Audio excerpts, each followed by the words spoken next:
Hello and good afternoon. Welcome to IT Sligo Open Day. My name is Jacqueline Mellett. I am the School Liaison Officer. And in this webinar, we will discuss student supports available at IT Sligo.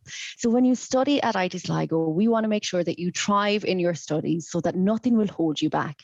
And in this webinar, we're going to speak about some of these supports. So with that, I am delighted to introduce our panel. So Linda McGlone is our Access Officer here at IT Sligo. Linda is going to discuss the financial supports available, and she's also going to talk us through the HARE scheme. So that's the higher education access route. So Linda, thank you very much for joining us today. Great, you're welcome. Delighted to be here. Shelley Brady is our disability officer. Shelley is going to talk to us about the DARE application, or the DARE scheme. So that's the disability access route to education. And she's also going to talk to us about the disability and learning supports available for our students. Shelley, thanks again for joining us today. No problem at all. Thanks for having me. We're then going to move on to Elaine. Elaine is a student of ours. So Elaine is a final year forensic investigation and analysis student within the Faculty of Science. Elaine is going to share her experience of using the learning supports. Elaine, we are absolutely delighted to have you. So thank you. Thanks for having me. And then we're going to move on to Caroline Kennedy. Caroline is our health nurse, and Caroline is going to talk to us about the wonderful services that they offer in the health service. So Caroline, thanks again for joining us. Hi, Jacqueline. Thanks for having me. So Linda, I'll come to you first. So let's talk about the financial support. So these are financial supports that are available to students in addition to the SUSI grant. So we'll start with the Student Assistance Fund. Can you tell us, Linda, about what is this and who is eligible to apply for it? Okay.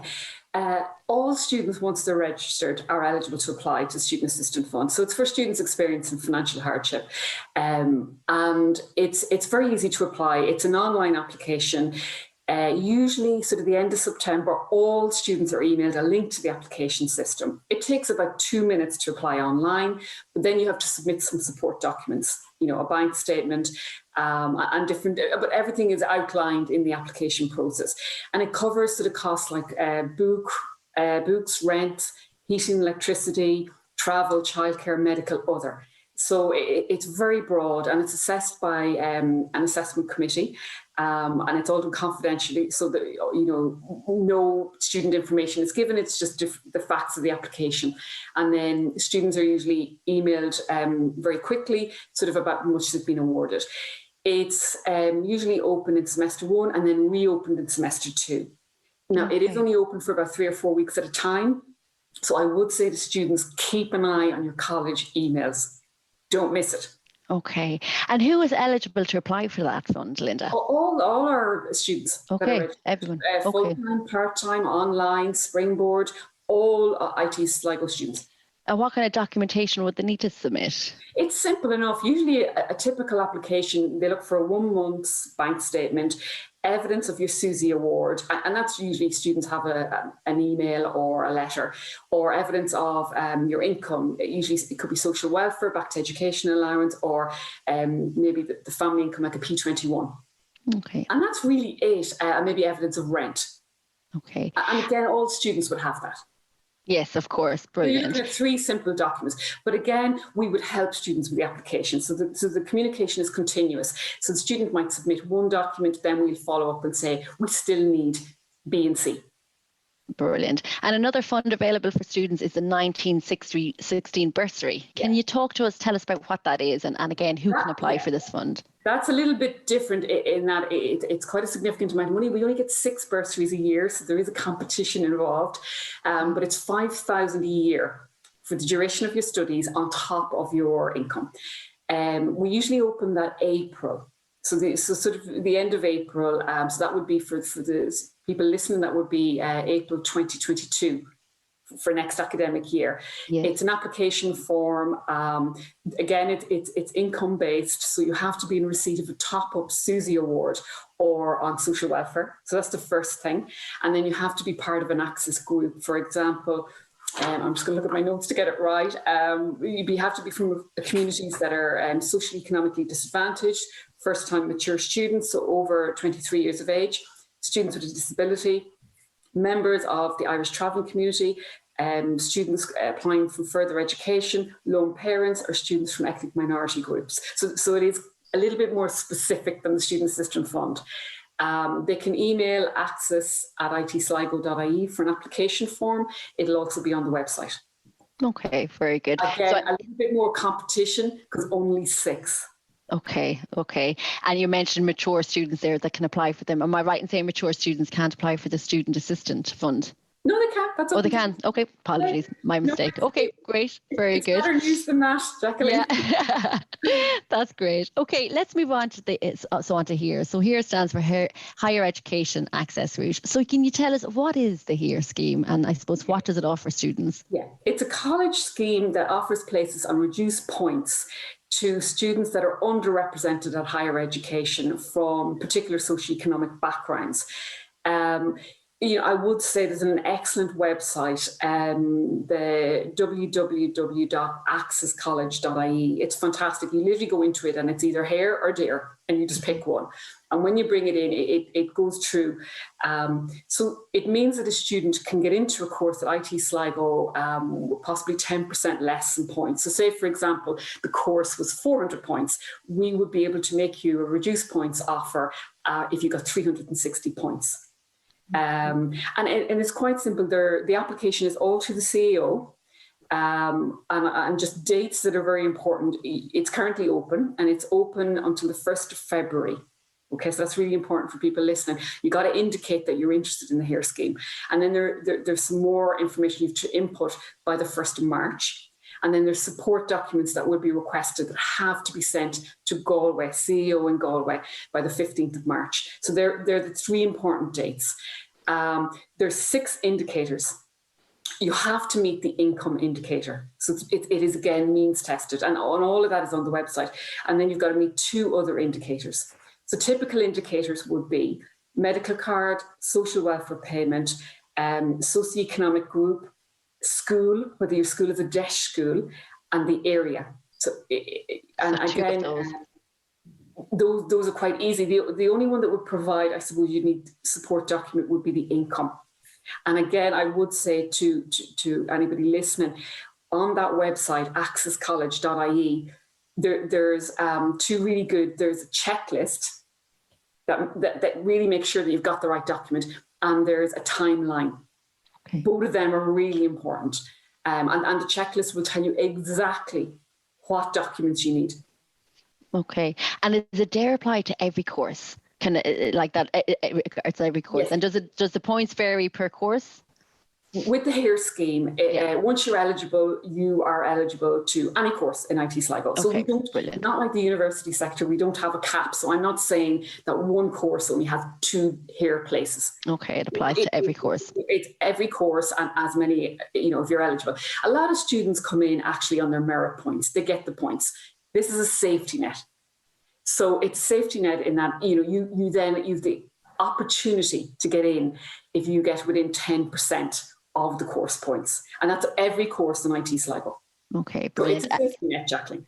Okay. And when do applicants find out that they're successful? They usually find out if they're eligible at the end of June. So after the Leaving Cert, they will get a letter or a text or an email saying you're eligible, you're HEAR eligible. Okay. And then, as I said, a lot of students get in, they do better than they thought they would, and they get in on the points. Okay. But then there are, few that don't. And it's great that they can still get if they're within 10%. And I mean, that would be recognised in the first round. And I know dates keep changing, but in the first round of the CEO offers, we will have inputted the reduced points offer. So you'll see that in your first round. That's fabulous. That's great. So for any parent or student who is starting off this application process, have you any kind of helpful tips that you could share with them to help them with the process? Well, definitely check out that website, accesscollege.ie. It's one of the best websites I ever seen and been really clear. And then the timeline, write down your dates. And I would say when you're requesting documents, keep an evidence of when you've requested a document. Because if you say you requested the Department of Social Protection to fill out a form, if they take forever to get back to you, you can let the CEO know that it wasn't your fault, that if it was late, it wasn't your fault. You have evidence that you requested the information well in advance. And I would say that to parents, don't leave it to the last minute, because organisations may not get back to you straight away. I would also evidence of proof of postage. So when you're posting all your evidence to CEO in Galway, get it registered, just in case for whatever reason they get lost or they get delayed or whatever, you've evidence. Yeah, it's about having that backup. And That's great. Again, Jacqueline, they can email me at access at itsligo.ie or ring, and we will give advice as well and support. Okay, that's fantastic. And that's a lovely point to finish up on, Linda, with any student or parent, they can email the Access Office if they have any problems or questions. So that's wonderful. So thank you, Linda. I'll now move on to Shelley, and Shelley's going to talk us through the DARE scheme, so the Disability Access Route to Education. Shelley, so what is DARE, and I suppose what does it offer students? So DARE is a third level alternative admission scheme for school leavers whose disabilities would have had an impact on their second level education. It's for school leavers who are under the age of 23 as of the 1st of January 2022. And similar to here, it offers a reduced points placed to students who, as a result of having a disability, have experienced additional education challenges in their second level education. Okay, and what disabilities are eligible for DARE, Shelley? So I'm going to be referring to the same website that Linda has been referring to, because it is fantastic. So www.accesscollege.ie, and all this information is freely available for anyone who's worrying about trying to write all of these down. But the disabilities that DARE does consider would include attention deficit disorder, attention deficit hyperactivity disorder, autism, anybody who's blind or vision impaired, deaf or hard of hearing, DCD or dyspraxia, mental health conditions, neurological conditions, physical disabilities, significant ongoing illnesses, speech and language communication disorders, and then specific learning difficulties, which would include dyslexia and dyscalculia, etc. Okay. And Shelley, can you give us an overview of the application process? Now, I appreciate we could spend the whole session speaking about the application, but just a brief overview. And one question that I always seem to get asked from parents is about that personal statement that's required in stage 1. If you can just share with us as well, what needs to go into that personal statement? Yeah, no problem. So again, I'd advise anyone applying for DARE to visit the guides available online at www.accesscollege.ie. But a quick overview would be that the CAO applications are open since the 5th of November. So this is the time to review that DARE handbook, which is available on the website, with your parents or your guardians as your teacher or your teachers, and start that application process. So fill in the online supplementary information form, complete that educational impact statement or that personal statement that you've just referred to, Jacqueline, with your school, and also start gathering your evidence of disability. Now, with regards to that personal statement or the educational impact statement, which is how it's referred to on the form, this is something that you shouldn't rush. There are 6 statements that need to be considered. It's the student's point of view, and it will outline how their disability has impacted on them and their educational journey. So students, parents, teachers, we need to start thinking about it at this stage, talking about it, drafting this now, because it does need to be coordinated between the student and an appropriate member of staff. So that can be a guidance counsellor, learning support teacher, year heads, or visiting teachers would be taking the place of that for students who are blind or vision impaired or deaf or hard of hearing. And then the school needs to complete this form with the information the student provides to them, and they may include other teachers as well. They'll print off these pages for you and your parent or guardian to sign, and it has to be signed by the principal or deputy principal and stamped as well by the school. So once this has happened, the contents can't be changed, and then it needs to be posted to CAO and arrive by the 15th of March in 2022. Okay, so that's a key deadline there, that date, 15th of March. So I suppose in terms of any parent or student starting out this application process, what helpful tips would you like to share with them, Shelley? So it's really similar to Linda. Go to www.accesscollege.ie, take notes of those deadlines. It's all laid out so clearly there on that website. Do not underestimate the time needed to complete this process. Gathering of evidence of disability can be really time consuming if you don't have copies of the documents needed. So get that started as soon as possible, and start coordinating with your school that educational impact statement, because this is a really important piece of evidence that tells the student's educational journey to date. I was at a DARE practitioners meeting yesterday, and the most common reason for being deemed ineligible for DARE, as reported in the data for last year's applications, was not reading criteria, following timelines, or submitting the correct evidence. So for example, evidence not completed by the correct professional. So familiarize yourself with the criteria and dates, read your checklists and start getting organized, and don't let one simple error cost your eligibility. Okay, very good. Thanks. And between now and actually the 1st of March, you can go in, save and update your changes in your application. So it's something that you can get started now as well. And again, make sure that you tick that box to indicate that you wish to be considered for DARE by the 1st of March. Okay, very good. So once a student they've been granted it, so there's a lot of disability and learning supports that they can gain or avail of when they come to IT Sligo. So can we discuss them, Shelley? And also, I suppose, before I was talking about these disability and learning supports that are available to students, it's not just only here and there applicants that can avail of these supports. It's anyone who has the diagnosis of a learning difficulty or a disability. So I suppose starting off, so when a student comes to IT Sligo, what is the first step they should do if they want to avail of these supports? They have to present to and register with the disability or learning support offices. So even if they've gained entry through the DARE process, they still need to register with the services to be able to avail of the supports available to them. So that's the most important thing that students need to do when they do join IT Sligo. Okay, very good. And once a student is registered, like what's available then for the student, and who do they work with? So once registered, a member of the team will be in touch to arrange a needs assessment. So that will either be myself as the disability officer or our learning support tutor. And this needs assessment would take the form of an informal chat. It can last anywhere between an hour to an hour and a half. And in this meeting, the evidence which has been provided by the student, so any reports or recommendations, are taken into consideration, as well as the student's own experience. So the teaching and learning accommodations, as well as exam accommodations, are discussed at this meeting.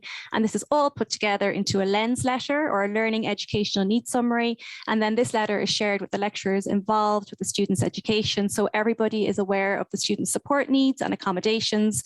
And students can avail of learning support services, disability services, and assistive technology services as detailed and individualized within those LENS letters. Oh, that's fantastic, Shelley. So you mentioned assistive technology there. Can you tell us about that and what kind of assistive technology is available for students? Yeah, we're really lucky. We have a wonderful assistive technology service. The supports are very much individualized, dependent on the student needs. So what the assistive technology can vary hugely. But some examples of supports that can be provided would include scanning pens, mind mapping technologies, versatile microphones for students who are hearing impaired, robust spelling and grammar software, screen readers, speech recognition software. So there's a lot of different technologies available. We also have a lovely assistive technology suite on campus. And so students who are registered with the Disability Service can access and use the PCs and technologies available there as well. That's fantastic. And lastly, Shelley, can you tell us about the student profiler? This may be of interest to some students or parents who might have a concern that they have a learning difficulty. So can you share with us what is that student profiler? Yeah, of course. The student profiler is available for all students to complete at induction, and I would encourage all students to take part in this. It takes about 15 minutes to complete, and it does two things ultimately. It will indicate what learning processes work best for the student, but will also identify any areas where the student may benefit from additional supports. The report that the student would get at the end of the profiler details the support services available, which the student may benefit from and how to access them. And this can also include if perhaps a further diagnostic assessment would be recommended for specific disabilities such as dyslexia. And this is where the Learning Support Office and the Disability Office can help with arranging this for students. Okay, that's fantastic. Shelley, thank you so much. I'm in awe of all the work that you and your team do for all our students. It's absolutely fantastic. All these supports just like open up a whole new world of support for students, and it can be life-changing. So thank you so much, Shelley, for all that information. I'm now going to bring in Elaine. So Elaine is one of our students, and Elaine is going to share with us her experience of using learning support. Elaine, as a student with dyslexia, can you tell us about how has your experience been of using these learning supports? It's definitely made my life a lot easier. It just levels the playing field, if you know what I mean, as in I'm not falling behind like I was in secondary school.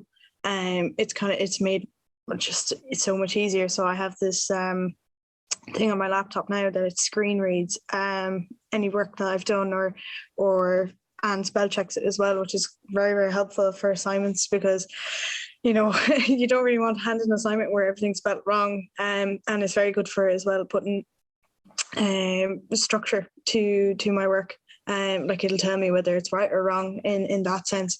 So yeah, no, it's helped me a lot. Because I met with Shelley in first year as well, and she was able to, you know, direct me and get me the lens report forms that I needed and got them all sent out to my lecturers. So all my lecturers know that that I need help in the sense of spelling and grammar waiver, because I suffer with dyslexia. So my main issue would be spelling and that bit of reading. So I'd be a little bit, no, I wouldn't be as good as some people, but you know, it definitely is making my life a lot easier.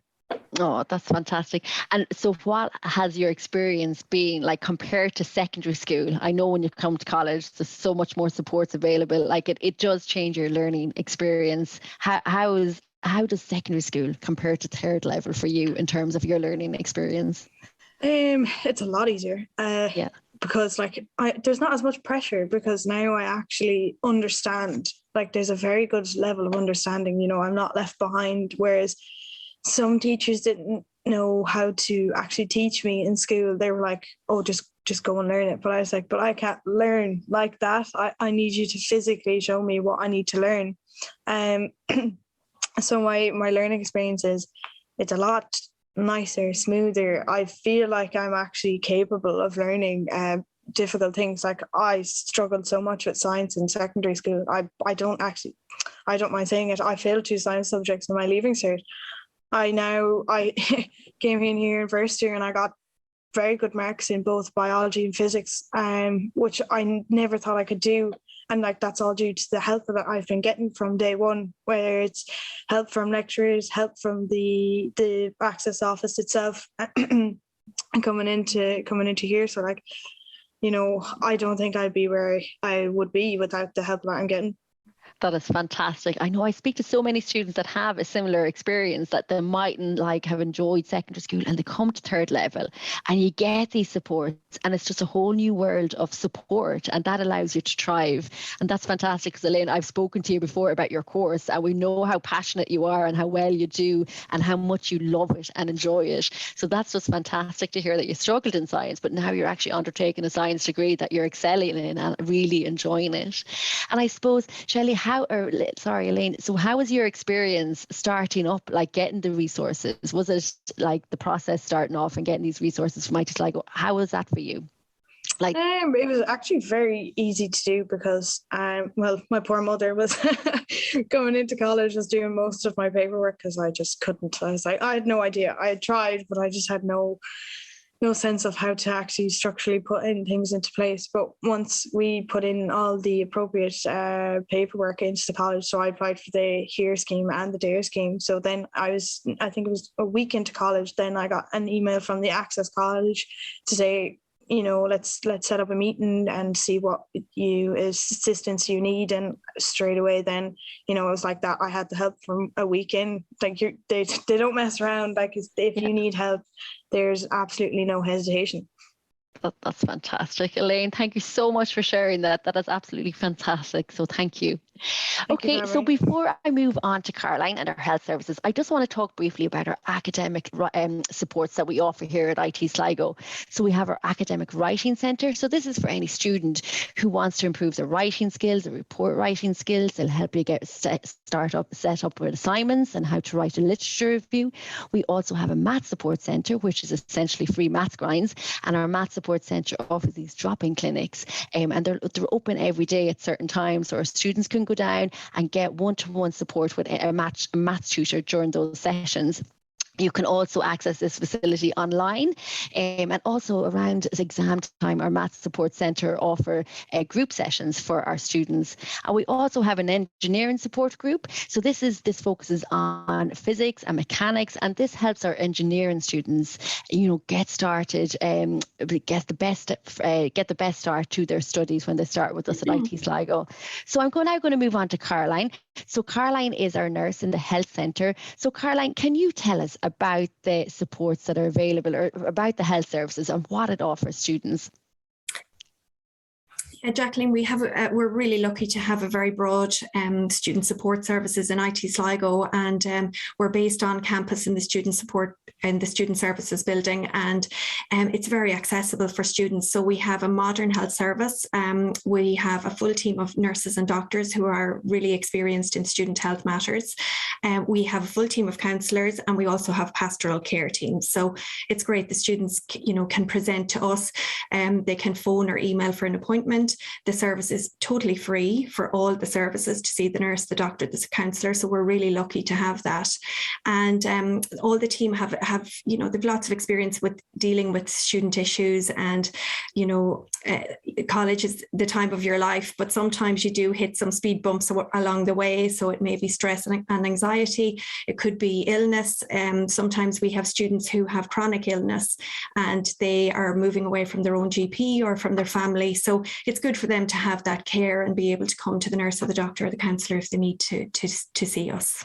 Oh, that's fantastic. And as you said, it's free of charge as well. And is there a limit to how many appointments or visits a student can make to the doctor or the counsellor? Is there a cap on the amount of appointments? No. So they can come as many times as is required to the nurse and the doctor. And then we're available Monday to Friday. They can just phone or email for an appointment. And then we offer online appointments, and we also offer virtual appointments. So students are very busy and trying to fit around lectures and that. So sometimes the virtual option is really great, and they like doing that, and then the counselling team will meet with them and decide, depending on their requirements, how many appointments they need. Okay, very good. And does it take long to get an appointment with any of our health services? No, usually they're seen the same day with the medical service, or certainly the next day. And with the counselling team, they will normally get an appointment very quickly. So yeah, it's great. It's really accessible. Oh, that's fantastic, Caroline. I could only imagine any parent or student listening to this. It's just fantastic that our students have access to these services. Like that I said to Shelley, I'm in awe of all the support the health team give our students. There's so much activity, so many campaigns, and there's such a massive team of you in the health centre. So it's absolutely fantastic. So thank you so much, Caroline, for sharing all that with us. It's lovely for parents to meet the nurse in person. So thank you so much for joining our panel today. So there you go. That brings us to the end of our webinar. If anybody has any questions, you can continue. You can ask them there's a Q&A function to the right-hand side of this webinar. I should have mentioned that at the start. But if anybody has any questions whatsoever for any of our panel here today, please type them in and we will get back to you. So thank you very much for your time. Thank you very much to our panel, and take care and goodbye.